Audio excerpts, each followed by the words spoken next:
कविङ्गवेना उपमश्रवस्तमं ज्येष्ठराजं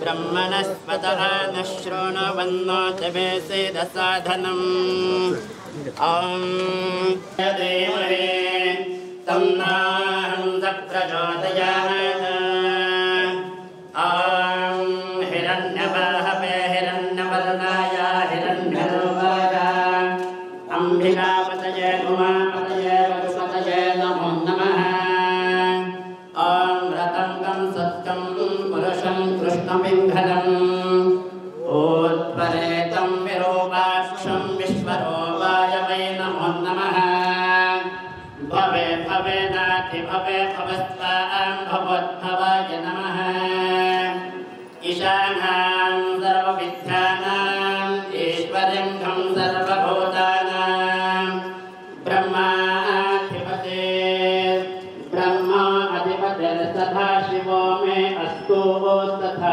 शिवोऽहम्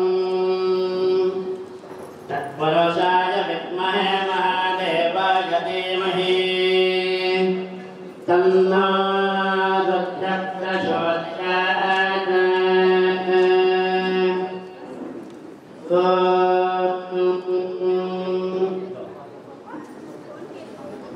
परम पूज्य सद्गुरुदेव श्रीनिवास जी यांच्या हस्ते भगवती चौडेश्वरी मातेची अर्चना होत आहे।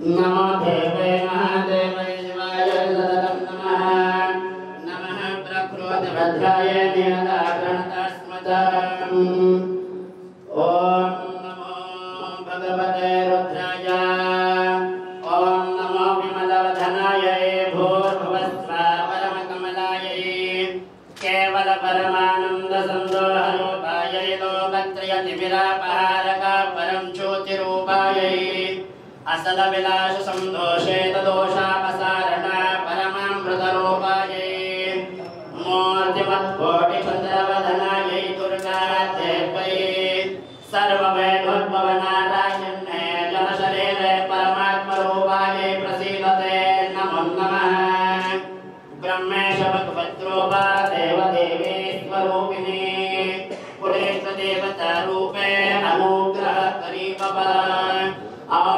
गुणेशदेवतारूपिणे गुणेशदेवतान्तर्यामिने भगवतीश परब्रह्मणे श्रीचौडेश्वरी जगदम्बदेवै नमो नमः ध्यायामि आवाहयामि स्थापयामि पूजयामि सर्वोपचारार्थे गन्धाक्षतपुष्पं समर्पयामि नमस्करोम्यहम्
वक्रतुंड महाकाय सूर्यकोटि समप्रभ निर्विघ्नं कुरु मे देव सर्वकार्येषु सर्वदा। श्री गुरु परमगुरु परमेश्वरी परात्पर गुरु परदेवताभ्यो नमो नमः। या देवी सर्वभूतेषु मातृरूपेण संस्थिता नमस्तस्यै नमस्तस्यै नमस्तस्यै नमो नमो नमः। श्री चौडेश्वरी वरप्रासादिक टोगटरी क्षत्रिय समाज सोलापूर यांच्या वतीने तुम्हा सर्वांना माहित आहे की सध्या नवरात्र उत्सव शाकंभरी महापर्व काल चालू आहे आणि येणारी मकर संक्रांत, त्या दोन्ही पर्व कालाचा औचित्य साधून हा आजचा दिवस, आजचा क्षण हा मोठा दुःखशर्करा योग म्हणायला हरकत नाही की अखंड महायोगेश्वर परमपूज्य सद्गुरुदेव श्रीनिवासजी यांचं दिव्य प्रवचन, त्यांचं मार्गदर्शन आपल्या सगळ्या सनातन धर्मप्रेमी भाविक भक्तांना आज या महापर्वावर लाभणार आहे। आजच्या या कार्यक्रमाचाच औचित्य साधून श्री गुरुदेवांचा एक छोटासा अल्प परिचय इथे या ठिकाणी करणं हे प्रसंगोचित होईल। परमपूज्य सद्गुरुदेव श्रीनिवासजी हे श्रीविद्या अखंड महायोग आध्यात्मिक परंपरेत दीक्षित झालेल्या पारमार्थिक जिज्ञासूंना, त्यांच्या शिष्यांना आणि श्रोत्यांना एक प्रवचनकार श्रीविद्या अखंड महायोग परंपरेतील आधुनिक वर्तमान काळातील महायोगी सद्गुरू, मूलगामी विचारवंत, दार्शनिक, तत्वज्ञ म्हणून तसे आपल्या सगळ्यांना परिचित आहेत। परंतु शाकंभरी नवरात्री निमित्त चौडेश्वरी देवस्थानास आयोजित केलेल्या प्रवचन कार्यक्रमासाठी जमलेल्या सर्व क्षत्रिय टोगटवीर ज्ञाती बांधवांना या निमित्तानं पूज्य श्री गुरुदेवांचा हा अल्पपरिचय करून देणं हे समयोचित ठरेल। पूज्य श्री गुरुदेवांचा जन्म देशस्थ ऋग्वेदी ब्राह्मण कुटुंबामध्ये 12 सप्टेंबर 1946 रोजी भाद्रपद वद्य प्रतिपदेला झाला। ज्या काटकर घराण्यामध्ये पूज्य श्री गुरुदेवांचा जन्म झाला ते काटकर कुटुंब एक सनातन धर्मनिष्ठ वैदिक कुलधर्म कुलाचारांचे पालन करणारे असून या काटकर घराण्यामध्ये गेल्या 500 वर्षामध्ये अनेक तपस्वी, योगी, भक्त, ज्ञानी, विद्वान आणि कीर्तनकार होऊन गेले। अशा भगवत भक्तांच्या कुटुंबामध्ये पूज्य श्री गुरुदेवांचा जन्म झाला। पूज्य श्री गुरुदेवांना लहानपणापासूनच परमार्थाची आवड होती आणि या बालवयातच पूज्य श्री गुरुदेवांना परमार्थ क्रमामध्ये प्रेरित करणारे पूज्य श्री निरंजन महाराज स्वामी महास्वामी करमाळकर भेटले आणि त्यांच्या सहवासामध्ये आल्यानंतर पूज्य श्री गुरुदेव श्रीनिवासजींनी त्यांची परमार्थाविषयीची आवड ही अधिकच वेगवान झाली। त्याच वेळेस पूज्य श्री गुरुदेव श्रीनिवासजी सोलापुरातील हरिभाई देवकरण हायस्कूल येथे शिक्षणही घेत होते। हरिभाई देवकरण शाळेमध्ये 10वी पर्यंतचे शिक्षण पूर्ण केल्यानंतर निरंजन महाराजांच्याच आज्ञेला अनुसरून पूज्य श्री गुरुदेव श्रीनिवासजी महाविद्यालयीन शिक्षण घेण्यासाठी सोलापुरातील दयानंद महाविद्यालयामध्ये दाखल झाले। दयानंद महाविद्यालयातून तत्वज्ञान विषयामध्ये BA पूर्ण केले आणि पदव्युत्तर शिक्षण अर्थात MA इन फिलॉसॉफी पूज्य श्री गुरुदेव श्रीनिवासजींनी शिवाजी विद्यापीठ कोल्हापूर येथून पूर्ण केले। त्यांनी आपल्या व्यावसायिक जीवनाची सुरुवात मुंबई जवळील पालघर येथे हरिभक्तपरायण सोनोपंत दांडेकर महाविद्यालयामध्ये तत्वज्ञानाचे प्राध्यापक म्हणून केले आणि त्यानंतर 2 वर्षांनी म्हणजे 1974 मध्ये पूज्य श्री गुरुदेव श्रीनिवासजी सोलापुरातील दयानंद महाविद्यालयात तत्वज्ञानाचे प्राध्यापक म्हणून रुजू झाले। सन 1975 मध्ये पूज्य श्री गुरुदेवांची कांची मठाचे जगद्गुरू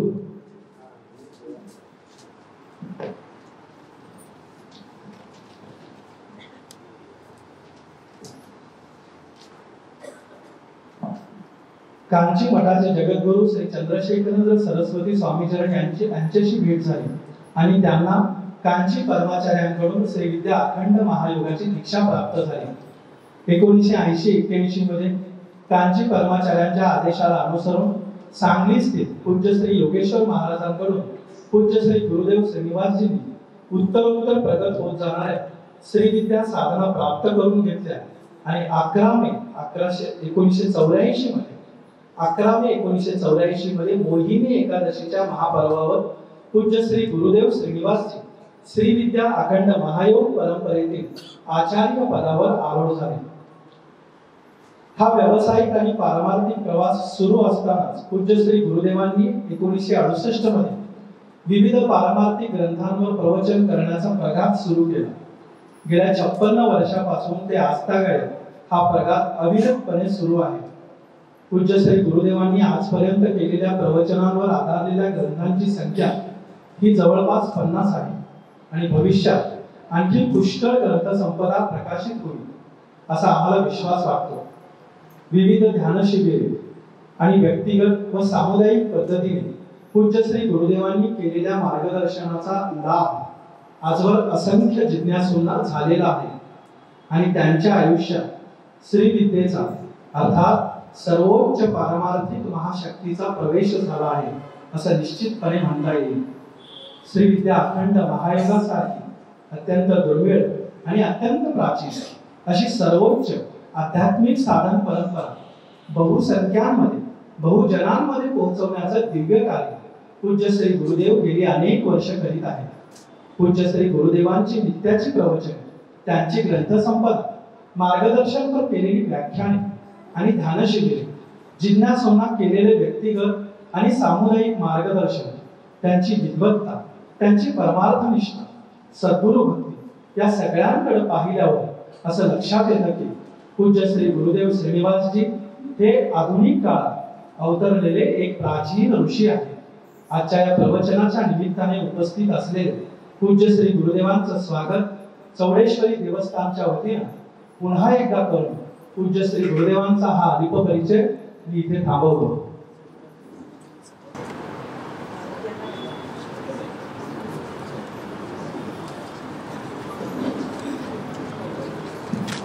सगळ्यांनी ओंकार म्हणायचा.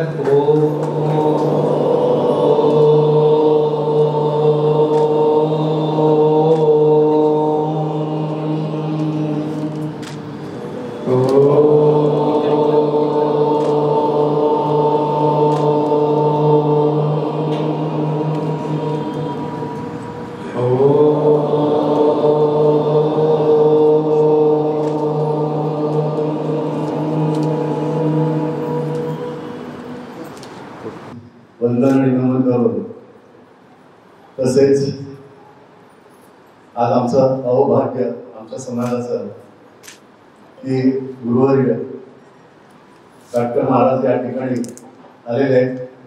त्यांचा आशीर्वचन घेऊन मी समाजाबद्दल थोडक्यात माहिती सांगतो. आमचं समाज म्हणजे श्री चौडेश्वरी वरप्रसादित चोगडोली क्षत्रिय समाज. क्षत्रिय समाजाचे आम्ही शेवटी सांगायला एकच वाटतं की कुठलाही छोटं मोठं धर्म असू द्या, आपण सर्व हिंदू एकच आहोत. तर आमच्या समाजाचं आलेले लोक म्हणजे कर्नाटक, आंध्रामधून येथून स्थायिक झाले पूर्वी काळी. त्याच माध्यमातून अनेक समाज बांधवे आले त्या ठिकाणी. तर त्यावेळेस छोटासा संख्या असताना समाज एकवटला गेलं आणि त्या एकवटण्याच्या साधनांचा एक उत्सव करायचा आईचं म्हणून श्रावण शुद्ध षष्टीला देवीची प्रतिष्ठापना होण्यापूर्वी त्यांनी आपला ज्योती उत्सव करावा असा पूर्वीचे काळीचे मार्गदर्शन केलेले आम्हाला आमच्या समाजाला त्यांनी समाज संघटित केला. समाज संघटनेच्या माध्यमातून समाजाची निर्मिती झाली. समाजाची निर्मिती झाल्यावर देवालयाचं प्रांगण घेण्यात आलं. त्यानंतर आईची प्रतिष्ठापना काशीतून आईला आणलं गेलं आणि काशीतून आणताना 1956 साली देवीची 54 साली देवीची प्राण प्रतिष्ठापना झाली. अशा पद्धतीनं एक फंड म्हणून पहिल्यांदा त्या माध्यमातून ही ज्योती उत्सव सुरू झाला. तसेच होता होता संख्या वाढताना आईची अष्टभुजा असावी असं गुरुवर्य की अष्टभुजा असावी 8 खंड आमच्यात आहेत. त्या खंड मार्फत आमचे ज्योती उत्सव सर्व श्रावण शुद्ध पौर्णिमेला आम्ही येथे आणत असतो. फार मोठ्या उत्साहाने आम्ही साजरा करतो, भक्ती भावाने साजरा करतो. असा हा आमचा छोटासा समाज. मात्र आमचं सर्व काम करताना एकीचं बळ जे आहे आमच्या समाजाने घातलेले आहे. समाजाच्या आदेशावर पूर्ण सर्व संस्थे चालतात. आमची युवक संघटना आहे. युवक संघटनेच्या माध्यमातून पतसंस्था निर्माण झाली, महिला मंडळ आहे, शिक्षण संस्था आहे. आम्ही गोरगरीब लोकांची सेवा घडावं म्हणून ओपीडीची म्हणजे रुग्णालयाची पण व्यवस्था केलेली आहे. आता सध्या आईच्या आशीर्वादानं आमचं ते पुढं जावं अशी अपेक्षा बाळगतो आणि माझ्या समाजाबद्दल माहिती ऐकून घेतली. आई जीव तुम्हाला सदैव तुमच्या साथ राहील. पुढील देवांचा आशीर्वाद तुम्हाला असेलच, प्रश्नच नाही. एवढे बोलून माझे 2 शब्द संपवतो. धन्यवाद. श्री गुरुदेवांनी उत्सव मूर्ती जी आहे मातेची, ती गुरुदेवांनी प्रसाद म्हणून या समाजाला आणि या मंदिरासाठी दिलेली आहे. आपल्या सर्व समाज बांधवावरती श्री गुरुदेवांनी केलेली फार मोठी कृपा आहे असं मी समजतो. प्रातिनिधिक स्वरूपात हा सत्कार प्रसाद श्री गुरुदेवांकडून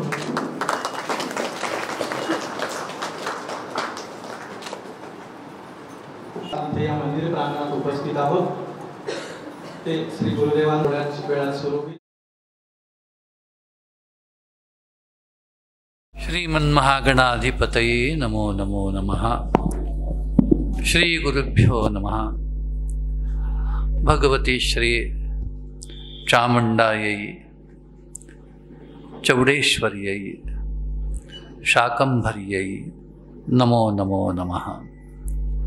या देवी सर्वभूतेषु मातृरूपेण संस्थिता नमस्तस्यै नमस्तस्यै नमस्तस्यै नमो नमः.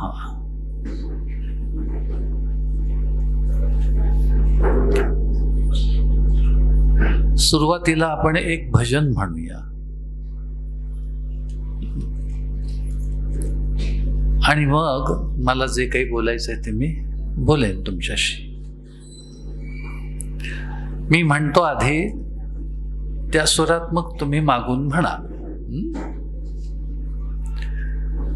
जय जगदंब पाहि मां, जय जगदंब रक्ष मां. म्हणा, जय जगदंब पाहि मां, जय जगदंब रक्ष मां. चौडेश्वरी जय पाहि मां, चौडेश्वरी जय रक्ष मां. चौडेश्वरी जय पाहि मां, चौडेश्वरी जय रक्ष मां. जय जगदंब पाहि मां, जय जगदंब पाहि मां, जय जगदंब पाहि मां, जय जगदंब पाहि मां. जय चौडेश्वरी रक्ष मां, जय चौडेश्वरी रक्ष मां. जय चौडेश्वरी रक्ष मां, जय चौडेश्वरी रक्ष मां. जय जगदंब पाहि मां, जय जगदंब पाहि मां, जय जगदंब पाहि मां, जय जगदंब पाहि मां. जय चौडेश्वरी रक्ष मां, जय चौडेश्वरी रक्ष मां. जय चौडेश्वरी रक्ष मां, जय चौडेश्वरी रक्ष मां. जय जगदंब पाहि मां, जय जगदंब पाहि मां.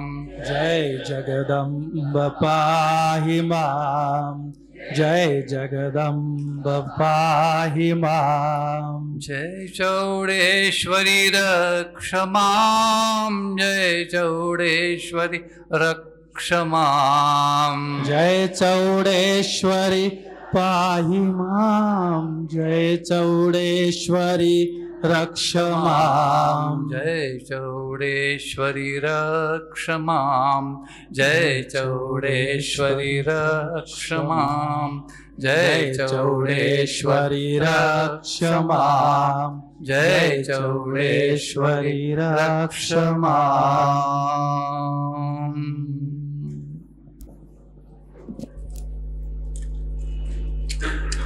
असं देवाचं नाव का घ्यायचं, देवीचं नाव देवाचं का घ्यायचं, कशासाठी?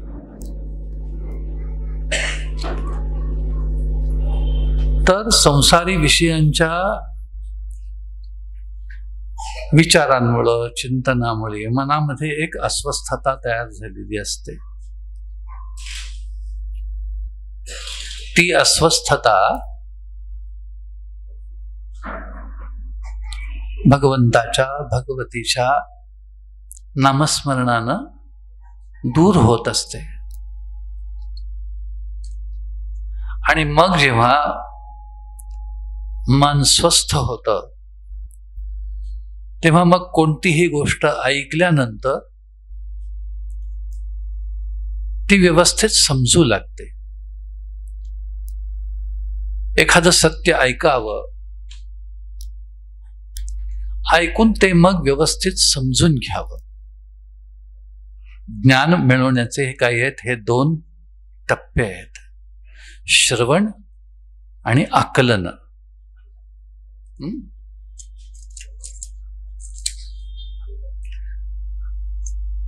कोणतंही सत्य कशाही विषयासंबंधीचं आधी ते जाणकार व्यक्तीच्या मुखातून ऐकावं. पण नुसतं ऐकून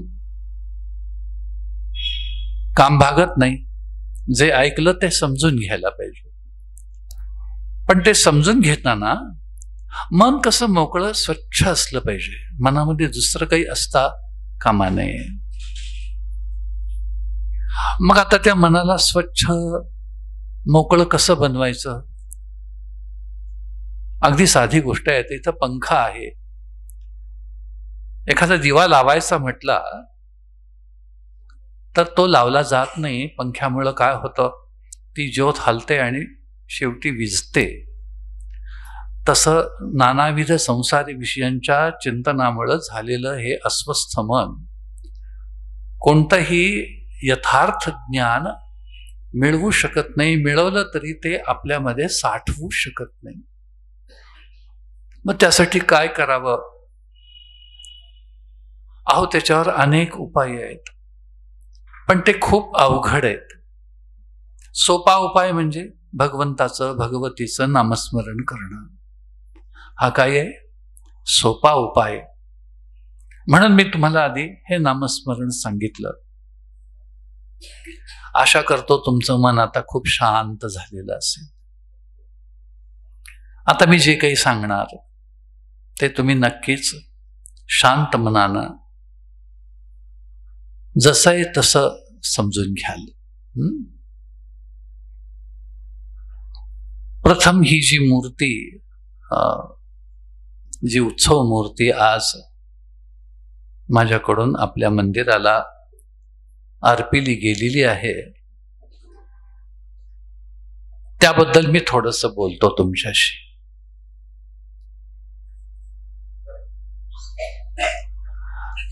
ही मूर्ती भगवती चंडिका चौडेश्वरीच्या संकल्पानंच तुमच्याकडे आलेली आहे. मी केवळ निमित्त बनलेलो आहे. तिने निमित्त म्हणून मला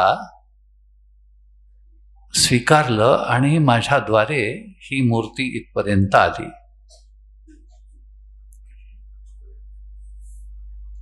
मी असं का म्हणतो, याला एक खूप मोठा अनुभवाचा आधार आहे. गेली 6 महिन्यापासून एक मूर्ती विक्रेता ऑनलाईन जो काय करतो, मूर्ती विकत देतो,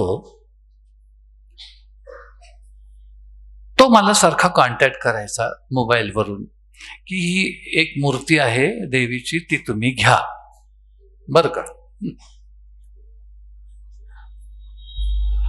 माझा काही त्या मूर्तिकाराशी फारसा परिचय नाही, काही नाही, पण तो म्हणत होता ही मूर्ती तुम्ही घ्या, घ्या तुम्ही ही मूर्ती, घ्या तुम्ही ही मूर्ती. कोणती मूर्ती ही? त्याने जे चित्र पाठवलेलं होतं त्यावरून ही देवीची मूर्ती आहे एवढं लक्षात येत होतं. तो काय म्हणाला ते सांगतो. तिकडे आंध्रामध्ये नंदाल म्हणून गाव आहे. त्या गावी एक देवी आहे, तिची ही मूर्ती आहे, नंदाल. आणि तिथे चौडेश्वरी देवीचं मंदिर आहे आणि त्या देवीची ही मूर्ती आहे, ती तुम्ही घ्यावी. मला प्रश्न पडला, आता ही मूर्ती आपण घेऊन काय करणार, हो की नाही? त्या मूर्तीचे कोण उपासक असतील, पूजक असतील, तर त्याने ती घ्यावी, मी कशाला घ्यायचं, नाही का, असा माझ्या मनातला विचार. मी तुम्हाला विचारतो, खरंच या मूर्तीचं मूळ स्थान कुठे नंदाल म्हणून गावी आहे का? हा, नंदावर, नंदालच्या जवळच आहे, म्हणजे गाव नंदाल म्हणून आहे. नंद्याल, नंद्याल, ओके ओके, काय हरकत नाही. बर, नंद्याल. तर तो त्याच गावाचं नाव घेत होता आणि त्या भागातली ही देवी आहे. मी म्हणालो त्याला, हो सगळ्याच देवता पूजनीय आहेत, पण आता ही मूर्ती घेऊन मी काय करू? तर तो दर 8 दिवसांनी मला कॉन्टॅक्ट करायचा, काही करा पण तुम्ही ही मूर्ती घ्या. शेवटी माझ्या लक्षात आलं की या पाठीमागे काहीतरी दैवी संकेत असला पाहिजे. उगीच ही मूर्ती आपल्याकडे येत नाहीये, उगीच येत नाहीये ही. मग शेवटी मी त्या मूर्तीची ऑर्डर बुक केली, त्याला जे काही बुकिंग अमाऊंट द्यायचं असतं ते दिलं.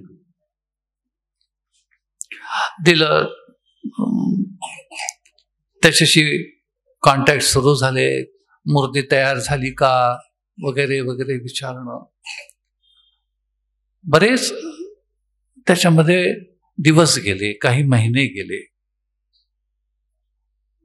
आणि शेवटी ती मूर्ती आली घरी. त्यावेळेला मला असं समजलं की तुमचं हे जे देवस्थान आहे, त्या देवस्थानचे कार्यवाहक जे कोणी विश्वस्त आहेत, त्यांना देवीच्या एका उत्सव मूर्तीची आवश्यकता आहे. मला माहित नव्हतं बरं का, हे काही, मला हे काहीही माहित नव्हतं. म्हणूनच मी या सगळ्या प्रसंगाला एक दैवी योगायोग असं म्हणतो. मला समजलं की आपले जे पुजारी आहेत, गोवर्धन गुरुजी, त्यांच्याकडून समजलं की मंदिराला एका मूर्तीची, एका उत्सव मूर्तीची आवश्यकता आहे. स्थिर मूर्ती आहे, अचर मूर्ती आहे, दगडी आहे, शिलामूर्ती आहे, पण कुठं पालखीमधून वगैरे जर न्यायचं असेल मूर्तीला, तर काय एखादी चलमूर्ती असावी. लोकांना समजा अभिषेक वगैरे करायचा असेल तर प्रत्येक वेळेला मूल मूर्तीलाच केलं जाईल असं नाही, उत्सव मूर्तीची एक आवश्यकता आहे. आणि मग माझ्या लक्षात आलं की ही मूर्ती कुणासाठी आलेली आहे ते कळालं का? म्हणलं ही या देवस्थानसाठी आलेली आहे. त्या मूर्तिकाराच्या मनामध्ये त्या देवीनंच प्रेरणा दिली आणि तो सारखा माझ्या मागे लागला होता.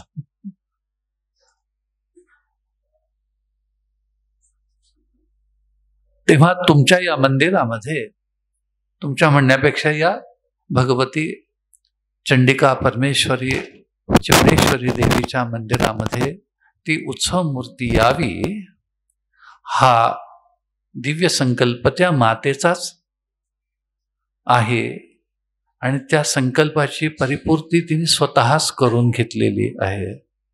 त्यामध्ये गोवर्धन गुरुजी, तो मूर्तिकार आणि मी, आम्ही हे सगळे कोण झालो? नुसते निमित्त झालो, एवढं लक्षात ठेवा.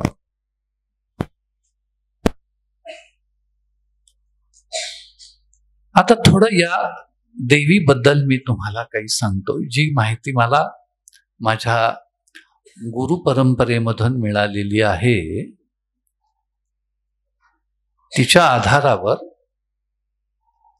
देवी चौडेश्वरी संबंधी मी काही तुम्हाला गोष्टी सांगतो. काही कोण आहे ही देवता?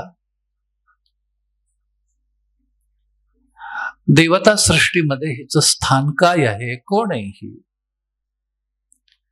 आज या सगळ्या गोष्टीचं ज्ञान आपल्याजवळ नाही आहे, कारण आपल्याकडे आज धर्मशिक्षण हा प्रकार नाही आहे. का? नाही आहे. आपला धर्म, आपल्या देवता, आपले उत्सव या संबंधी ज्ञान देणारी अशी कोणतीही संस्था आज आपल्या, आताच त्यांनी म्हटलं, हिंदू समाजामध्ये अस्तित्वातच नाहीये. जे काही थोडंफार लोकांना आज आपल्या देवांबद्दल समजतं त्यातलं बरंचसं चुकीचं आणि फार बरंचसं चुकीचं आणि अगदी थोडं बरोबर असं टीव्हीच्या माध्यमातून मिळतंय. आताची पुराणं म्हणजे टीव्ही पुराण आहेत, लक्षात आलं. त्या टीव्ही पुराणांमधून जे काही सिरियल्स दाखवले जातात त्यातले किती खरे किती खोटे हा प्रश्न द्या सोडून.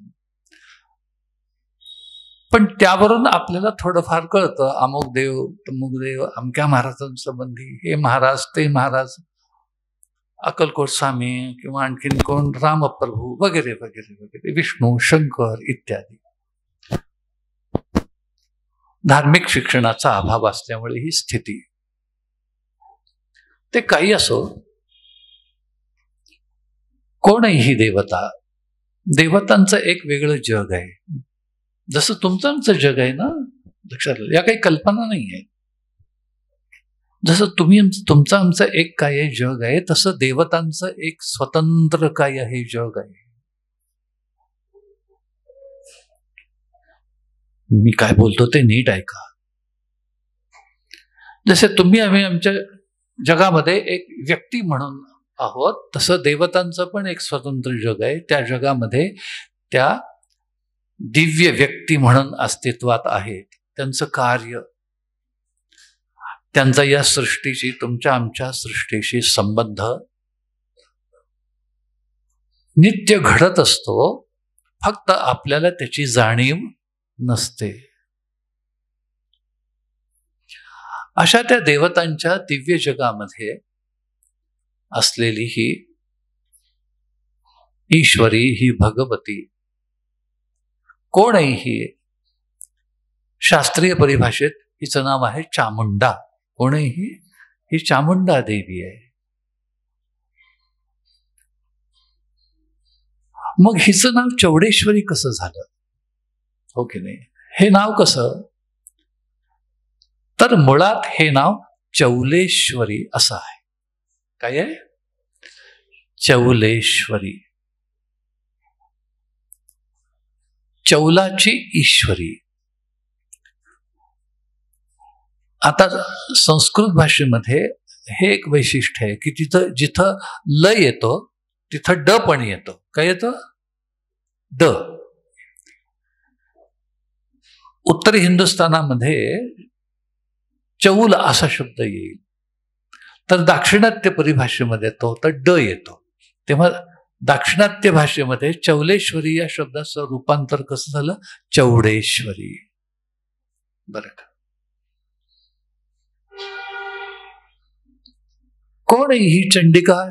कोण आहे ही चामुंडा, चौडेश्वरी, चौलेश्वरी? त्यासाठी तुम्हाला चौल म्हणजे काय हे माहीत असलं पाहिजे. चौल म्हणजे जिथे शिखा ठेवली जाते. शिखा आज कोणी ठेवतात की नाही मला माहित नाही, पण शिखा म्हणजे शेंडी.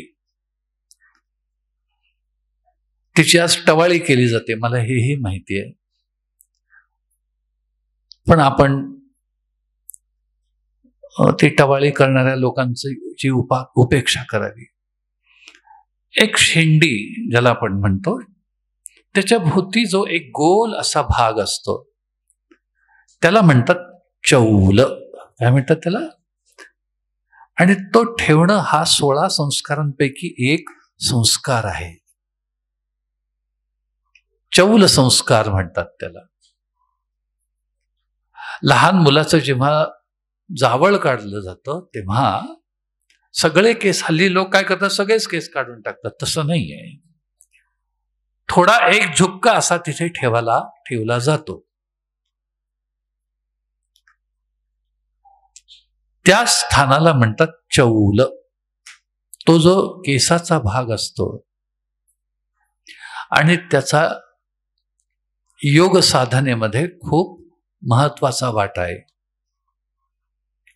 योगी जेव्हा साधना करून योग सामर्थ्य मिळवू लागतात तेव्हा त्या चौलाच्या माध्यमातून सहस्त्रदल कमलामध्ये एक स्थान असतं, त्याला भ्रमर गुफा असं म्हणतात. नाव काय त्याचं? इथे असते ते. त्याच्यामध्ये ते सामर्थ्य ते काय करत असतात, प्रविष्ट करीत असतात. अँटेना कळतो ना तुम्हाला? अँटेना असतो. त्या अँटेनामधून काय होतात, सगळ्या त्या लहरी येतात, हो ना? तसं साधनेतून जे काही तेज प्रगट होत असतं ते या चौलामधून भ्रमर गुफेमध्ये प्रविष्ट होत असतं. पण त्या ठिकाणी एक देवता आहे, तिला प्रसन्न केल्याखेरीज ते सामर्थ्य महायोगी सुद्धा आपल्या भ्रमर गुफेत प्रविष्ट करू शकत नाहीत. त्या देवतेला म्हणतात चामुंडा चौलेश्वरी. लक्षात आलं?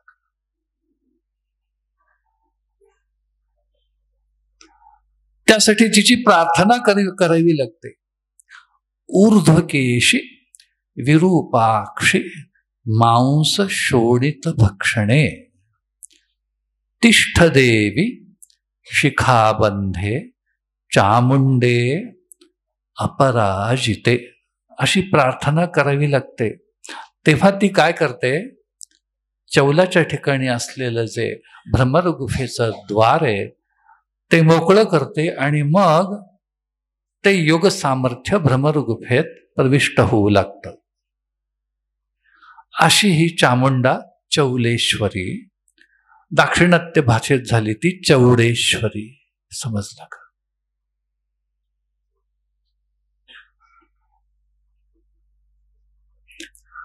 तुमच्या लक्षात आलं असेल की ही देवी योग्यांची देवता आहे. कुणाची? मग तुमची आमची नाही का? आहे. जे योगी आहेत ते योगमार्गानं हिची उपासना करतात. जे तुम्ही आम्ही सामान्य जन, हो की नाही, अयोगी, ते सामान्य भक्ती मार्गानं तिची उपासना करतात. दोघांचंही फल एकच आहे. योग मार्गानं तुम्ही उपासना कराल तर तिची कृपा लाभते. भक्ती मार्गानं तुम्ही तिची उपासना कराल तरी तुम्हाला तिची कृपा लाभते. एक दिव्य जीवन प्राप्त होतं त्यामधून.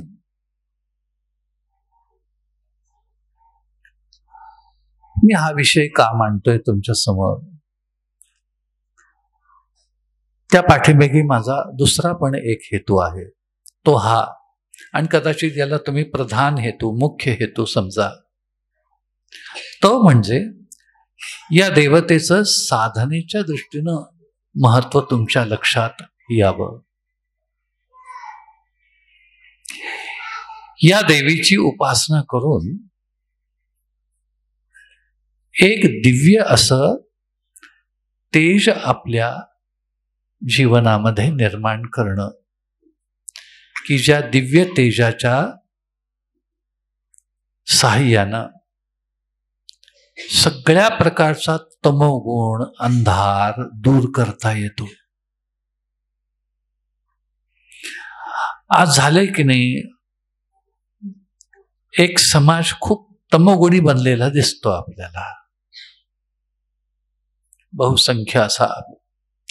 तमोगुणी कुठल्या अर्थानं? आलस्य आहे, काम करावंसं वाटत नाही, उत्साह गेलेला, क्रियाशीलता संपलेला,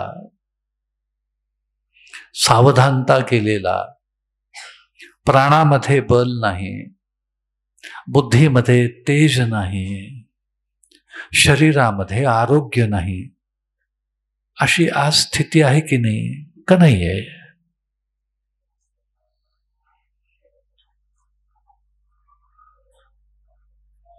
हे सगळं काय दिसतं की जगण्यासाठी आवश्यक असलेलं जे तेज ते आज आपण गमावून बसलेलो आहोत, गमावीत चाललेलो आहोत. शरीरामध्ये ओज नसल्यामुळे रोग होतात, माणसं त्वरित काय करतात, आजाराला बळी पडतात. बुद्धीमध्ये तमोगुण असल्यामुळे कोणताही विषय सहज लक्षात येत नाही, माणसं निद्राधीन होतात. एखादा चांगला विषय कोणी सांगत असेल तर लोकांना तो ऐकवत नाही, माणसं निद्राधीन होतात. कीर्तनकार प्रवचनकारांना उलट सांगतात, विनोद करा, आम्हाला हसवा, पण हे असलं गूढ वगैरे काही सांगू नका. आणि मग कीर्तनकार प्रवचनकार सुद्धा असंच काहीतरी बोलू लागतात. मग म्हणजे बुद्धीमध्ये तेज नाही, शरीरामध्ये ओज नाही, अशी एक ओजहीन तेजहीन प्रजा आपल्याला आज दिसते. तमोगुण आहे हा काय आहे? आणि ही देवी तमोगुणाचा नाश करणारी आहे, एवढं लक्षात ठेवा.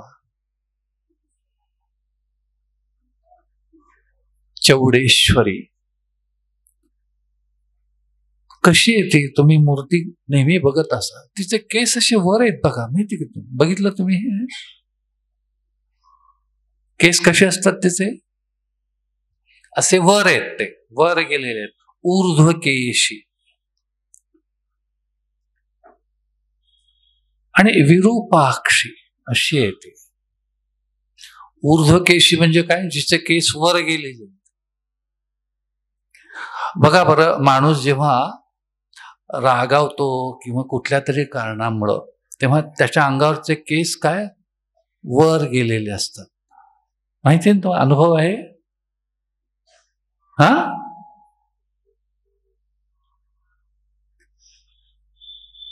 तेव्हा ती अग्निमय देवता असुरांचा नाश करताना तिच्या देहातील ते तेज असं काय होतंय, केसातून असं ते प्रथम कुठून बाहेर पडतं? हा, म्हणून ते अंगात येणाऱ्या ज्या स्त्रिया असतात ते खरं खोटं नका विचारू,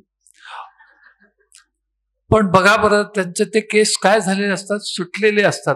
बघता ना तुम्ही? हा,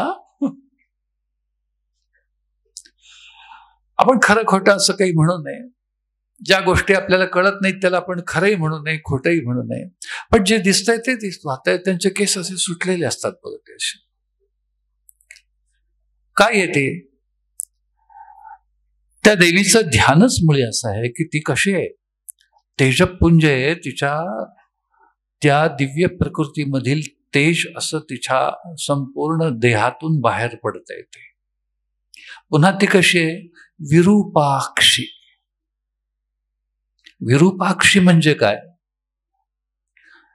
तिची नजर इतकी स्थिर आणि भेदक आहे की तिच्या नजरेला कोणी नजर देऊ शकत नाही. याला म्हणतात विरूपाक्षी. पुन्हा ती कशी आहे? मांस शोणित भक्षणे. इथं मांस याचा अर्थ आपण जे स्थूल अर्थानं ज्याला मांस म्हणतो ते नाहीये, लक्षात घ्या. शोणित म्हणजे रक्त. रक्त आणि मांसाचा भक्षण करणारी. आता इथं रक्त आणि मांस काय आहे, हो की नाही? इथं मांस म्हणजे शरीरातील तमोगुण आणि रक्त म्हणजे शरीरातील रजोगुण. या दोन्हीला ती काय करते? नियंत्रित करते आणि तुमच्यातील सत्वगुणाचं वर्धन करते, की जे तुम्हाला आरोग्यही देतं, तेज देतं, बल देतं. मी एक साधा प्रश्न करतो. समजा एक 25-26 वर्षाचा तरुण आहे अशी कल्पना करा, आणि त्याच्यावर एक 10 जण धावून आले काहीतरी मारायला वगैरे. मी काय बोलतो कळालं का? तर तो पळूनच जाईल की नाही? काय होईल? नॉर्मल कंडिशन मध्ये तो पळून जाईल, पण त्याच्या ठिकाणी तेज, ओज, बल वगैरे जर असेल ना, तर तो जे असेल ते घेऊन काय करेल? त्या 10 जणांबरोबर मारामारी करेल. मग त्यावेळेला तो जखमी होईल का नाही तो प्रश्न वेगळा, पण तो पळून नाही जाणार. काय नाही जाणार? आता मी असं विचारतो, आम्ही जे कोणी आहोत आज बहुसंख्य, थोडक्यात ज्यांचा हिंदू म्हणून काय केला या ठिकाणी निर्देश केला, आपल्यामध्ये असं तेज, ओज, बल खरंच आहे का हो? मी एक साधा प्रश्न करतो तुम्हाला. इथं 40च्या खालचे आणि 15च्या वरचे जे कोणी श्रोते बसलेले आहेत त्यांनी हा प्रश्न स्वतःला विचारावा. कुणाला? 40च्या खालचे आणि 15च्या वर जे कोणी असतील, स्त्रिया, पुरुष. स्त्रियांना तर जास्त आवश्यक आहे. कुणाला? स्त्रियांना तर जास्त आवश्यक आहे.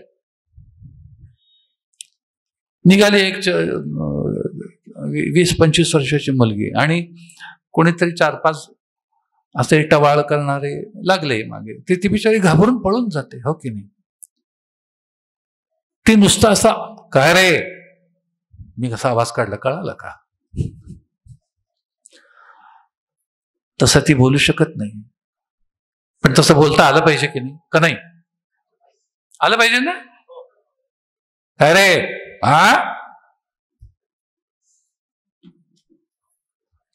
पण असा आवाज काढता येतोय का? मी काय बोलतो कळालं का?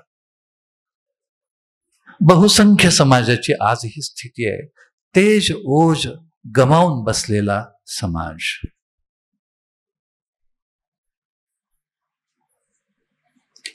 ही देवी तेज आणि ओज देणारी आहे, एवढं लक्षात ठेवा. आज केवळ ती तुमची ज्ञाती देवता आणि कुलदेवता म्हणून तुम्ही तिची उपासना करीत आहात, ही गोष्ट चांगली आहे, योग्य आहे. परंतु नेमकं तिच्या उपासनेमधून काय मिळवायचं आहे हे तुम्ही समजून घ्यावं, हे सांगतो तुम्हाला. तर ही भगवती चामुंडा चौलेश्वरी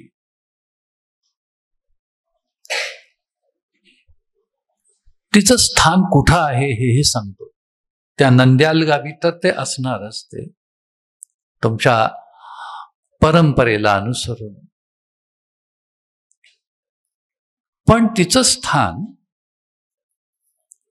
रायगड जिल्ह्यामध्ये चौल म्हणून गाव आहे, तिथं आहे बरं का. कुठं? चौल. त्या गावाचं नाव चौल असं का पडलं तेही सांगतो तुम्हाला. आपलं संपूर्ण जो भारतवर्ष आहे तोच भगवतीच्या आकाराचा आहे. कसं आहे? आणि ती भगवती ही पूर्वेकडे जर तोंड करून बसली तर तिचा जो चौलाचा भाग आहे तो त्या रायगड जिल्ह्यातल्या ज्या गावी येतो त्या गावाचं नाव पडलेलं आहे चौल. लक्षात आलं? तिथं आजही भगवतीचं मंदिर आहे. कुठे? त्या गावी. चौल, देवीचा चौल बरं का. तुम्ही म्हणाल चौल देवी, हो स्त्रियांना, आता लोक म्हणतात की चौल फक्त पुरुषांच्याच ठिकाणी असतं. नाही, तसं नाहीये. चौल स्त्रियांच्या ठिकाणी पण असतं. आता केस आहेत की नाही बघा बरं. आपल्या केसाचे 3 भाग आहेत, त्रिवेणी म्हणतात त्याला. काय म्हणतात? त्यातली एक वेणी, दुसरी डाव्या बाजूची एक वेणी, उजव्या बाजूची एक वेणी आणि एक मधली. त्या मधल्या वेणीला, ती मधली वेणी म्हणजे स्त्रियांचा चौल. लक्षात आला का?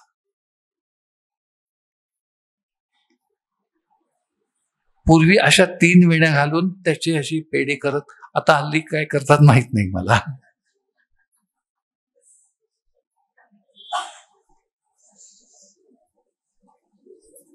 पहा आता महाकुंभ चालू आहे. काय चालू आहे? महाकुंभ. त्रिवेणी संगम आहे. तिथे सुद्धा गंगा, यमुना आणि गुप्त कोण आहे? सरस्वती आहे. त्या सरस्वतीला जाग करायचं. ती सरस्वती आपल्या देहात जागी करणं म्हणजेच शुद्ध सत्वाचा आविर्भाव करणं.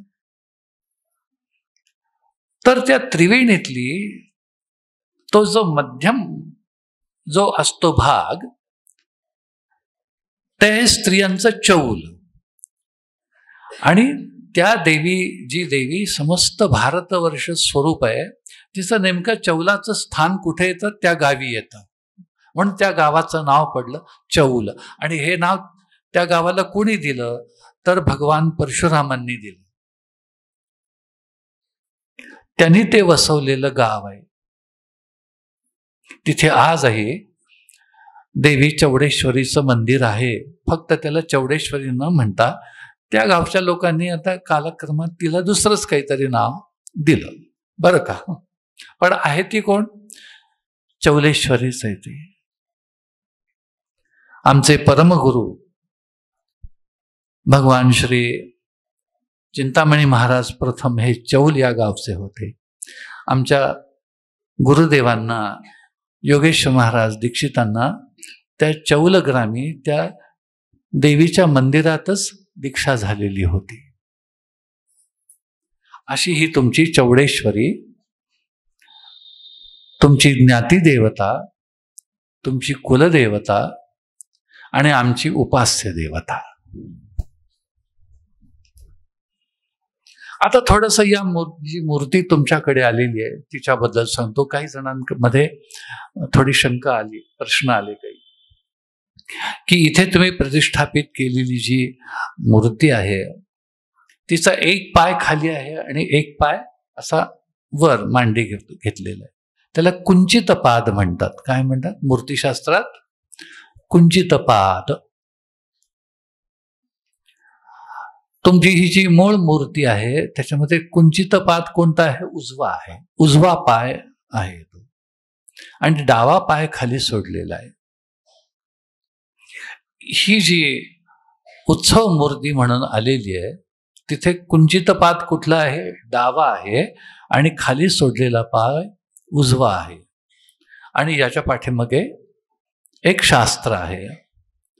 शास्त्र असं की या चौडेश्वरी देवीच्या उपासनेचे ज्या 2 पद्धती आहेत. किती? तुम्हाला हे माहीत आहे की नाही मला माहीत नाही. जे कोणी तुमचे इथे मार्गदर्शक असतील त्यांनी तुम्हाला सांगितलंय की नाही तेही मला माहीत नाही. पण मला जे काही माहीत आहे ते मी आज तुम्हाला सांगतो. या देवीच्या उपासनेचे ज्या 2 पद्धती आहेत. एकाला कुलपद्धती असं म्हणतात आणि एकाला क्रम पद्धती. किती? 2. कुल आणि क्रम. आता कुलपद्धती म्हणजे काय? तर ही देवी ज्यांची कुलदेवता आहे त्यांनी करायची उपासनेची पद्धती, त्याला म्हणतात कुलपद्धती. आणि ती विशिष्ट पद्धतीनंच केली पाहिजे एवढंच सांगतो. त्यामध्ये तिचा एक मूलमंत्र आहे. तो मूलमंत्र घेऊनच त्याने ती उपासना करायची असती. तो मूलमंत्र मी तुमच्या गुरुजींना सांगितलेला आहे, बरं का. त्या मूलमंत्राला अनुसरून म्हणजेच त्या कुलपद्धतीला अनुसरून जी काही उपासना केली जाते त्यामध्ये जी मूर्ती असते तिचा पाय हा नेहमी कसा पाहिजे? ओके नाही, तिचा कुंचित पाद हा नेहमी उजवाच लागतो. कसा? उजवाच लागतो तो. आता ही जी उत्सव मूर्ती आहे तुमची, आता त्या उत्सव मूर्तीला तुम्ही काय करीत आहात? तुम्ही शाश्वत पूजा वगैरे असे काही करत आहात. आता शाश्वत पूजेमध्ये सगळेच काही असे लोक असणार नाहीत की ज्यांची ती देवी कुलदेवी असेल. अनेक असे सगळेच हिंदू लोक जे जे देवीवर श्रद्धा ठेवणारे आहेत, शाक्त उपासक म्हणूया, ते सगळेच येतील तिथे आणि ते सगळेच त्या देवीची पूजा करू शकतील. पण मग त्यांना कुलपद्धतीनं पूजा करता येणार नाही. त्यांना सामान्य नाममंत्रानं पूजा करता येईल तिथे. मग सामान्य नाममंत्रानं जेव्हा पूजा केली जाते तेव्हा त्या देवीचं रूप वेगळं होतं. मग जो पाय असतो तो कुठला असतो? कुंचित पाद हा डावा असतो आणि सोडलेला पाय उजवा असतो. ही सर्वसामान्य लोकांना करून दिलेली सोय आहे. आता तुमच्या लक्षात आलं का की सगळेच काही या ठिकाणी, आता तुम्ही जे कोणी तोगटवीर समाजाचे आहात तेच इथे येऊन पूजा करतील असं नाहीये. कोणी येईल इथे आणि आम्हाला या देवीची काय करायची, शाश्वत पूजा करायची म्हणतील. मग त्यांनी कुठली मूर्ती वापरायची? तर तीही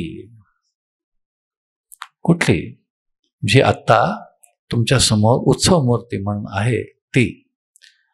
त्या उत्सव मूर्तीची रचनाच अशी आहे की त्या देवतेचे ते उपासक असोत नसोत, कोणीही असोत, ते अन्य देवतांचे उपासक असोत, त्यांना सुद्धा सामान्य नाममंत्रानं या देवीची उपासना करता येईल.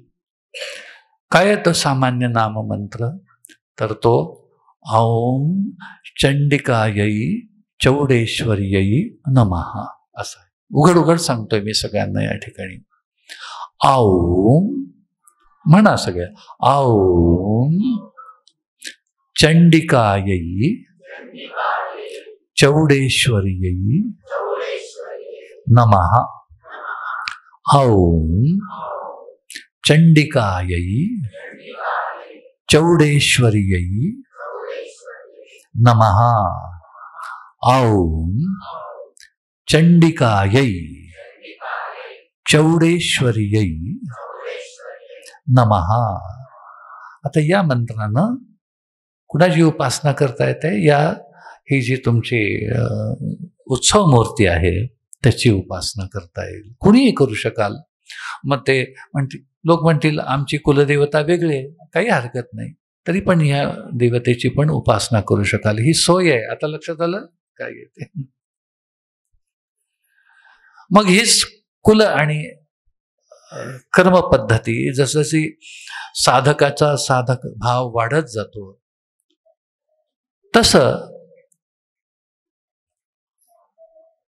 थोडेसे या पद्धती काय होऊ लागतात, गूढ होऊ लागतात. मग जो कुलपद्धतीने उपासना करतो तो सिद्धांताचार म्हणून एक असते, त्या सिद्धांताचारानं उपासना करू लागतो. आणि जो कर्मपद्धतीचा साधक आहे तो दक्षिणाचार पद्धतीने उपासना करू लागतो. हायर ग्रेडेशन्स येते. लक्षात आलं का? म्हणजे याला आपल्या परिभाषेत तो क्रियेमधून चर्येमध्ये गेला असं म्हणायचं. पण इथेच नाही, मग क्रिया आणि चर्या यातून आणखीन तो पुढे जातो, योगामध्ये प्रविष्ट होतो. मग त्यामध्ये जो कुलपद्धतीनं उपासना करीत करीत सिद्धांताचारामध्ये गेलेला असतो तो पूर्व मार्गामध्ये जातो. आणि जो कर्मपद्धतीने उपासना करीत दक्षिणाचार पद्धतीने उपासना करीत पुढे जातो तो योग कर्मामध्ये पश्चिम मार्गाने उपासना करू लागतो. त्यावेळेला तो उपासना करीत करीत योग भूमिकेमध्ये जातो. असा खूप मोठा गुह्यक्रम आहे.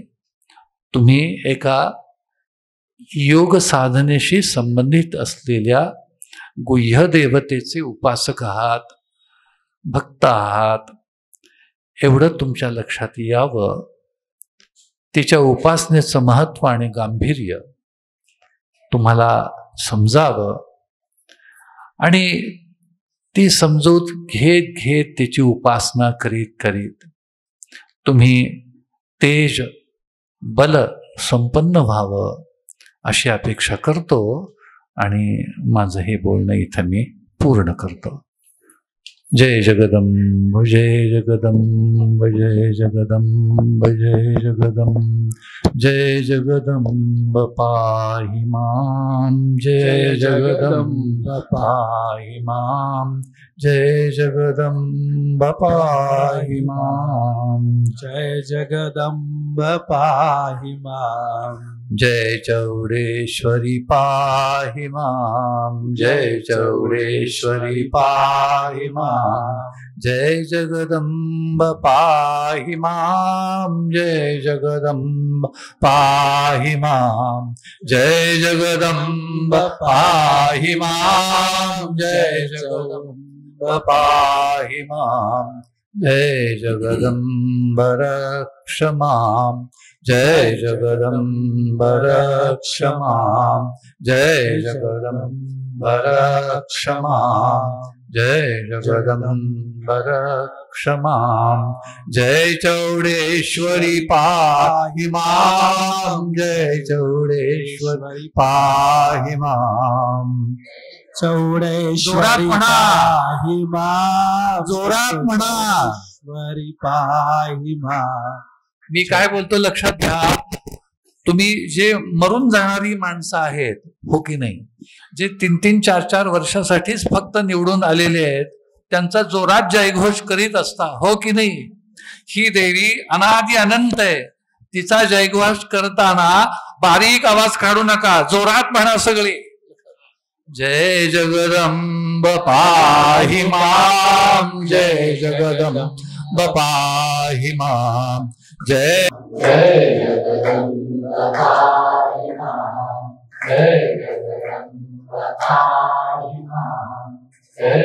जगदम्ब पाहि मां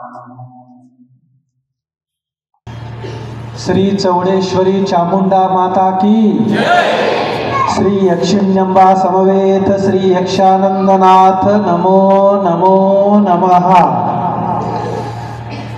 आजच्या या प्रवचनाच्या माध्यमातून उपस्थित असलेल्या सर्व भाविक जनांना सूचित करण्यात येते की श्री गुरुदेव श्रीनिवासजी यांचं प्रवचन नित्य झूम ॲपच्या माध्यमातून ऑनलाईन पद्धतीनं ऑनलाईन माध्यमातून प्रसारित केलं जातं।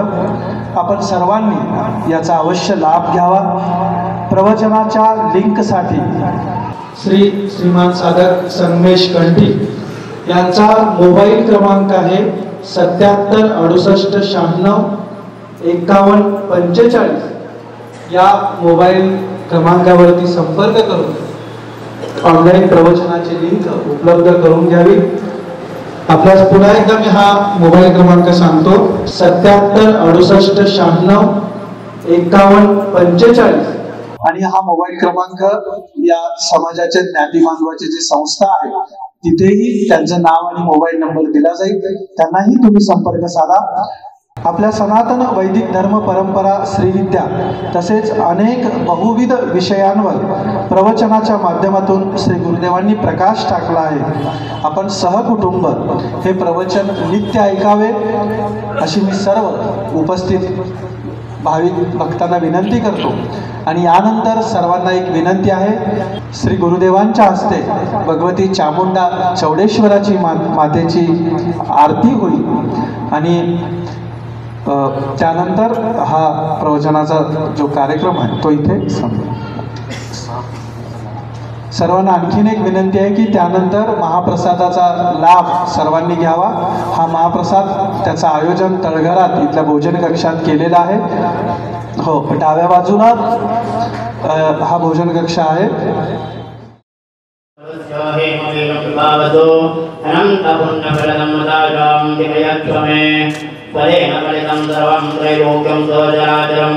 तस्मात् फलप्रदानेन पूर्णासन्तमनोरथः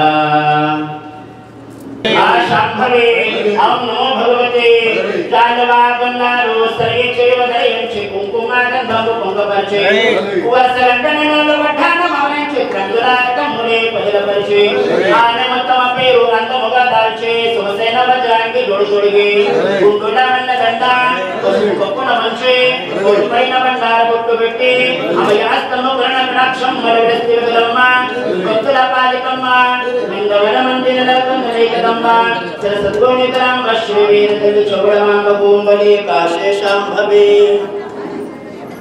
ओम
च विद्महे सर्वशक्ति च धीमहि तन्नो देवी प्रचोदयात्। ओम ह्रीं आदिपराशक्ति च विद्महे श्रीं शिवकन्याय धीमहि क्लीं तन्नो चौडेश्वरी प्रचोदयात्। ओम चौडेश्वरी परमचौडेश्वरी अमृतरूपिणी धनशक्ति मनश्विनी ओम चौडेश्वराय नमः। ओम जयंती मंगला काली भद्रकाली कपालिनी दुर्गा क्षमा शिवा धात्री स्वाहा स्वधा नमोस्तुते अनंतकोटि ब्रह्मांड नायकी राजराजेश्वरी नंदमलेश्वरी श्री महाकाली महालक्ष्मी महासरस्वती स्वरूपिणी कुलस्वामिनी भगवती श्री चौडेश्वरी माते की जय। काशी श्याम रे काशी श्याम रे काशी श्याम रे। मंदिर प्रांगणात उपस्थित असलेले जे सर्व भाविक आहेत त्यांनी कृपया बसून घ्यावे। थोड्याच वेळात श्री गुरुदेवांचं प्रस्थान या प्रांगणातून होत आहे। फक्त वाटेत श्री गुरुदेवांना अडचण होणे याची काळजी घ्या।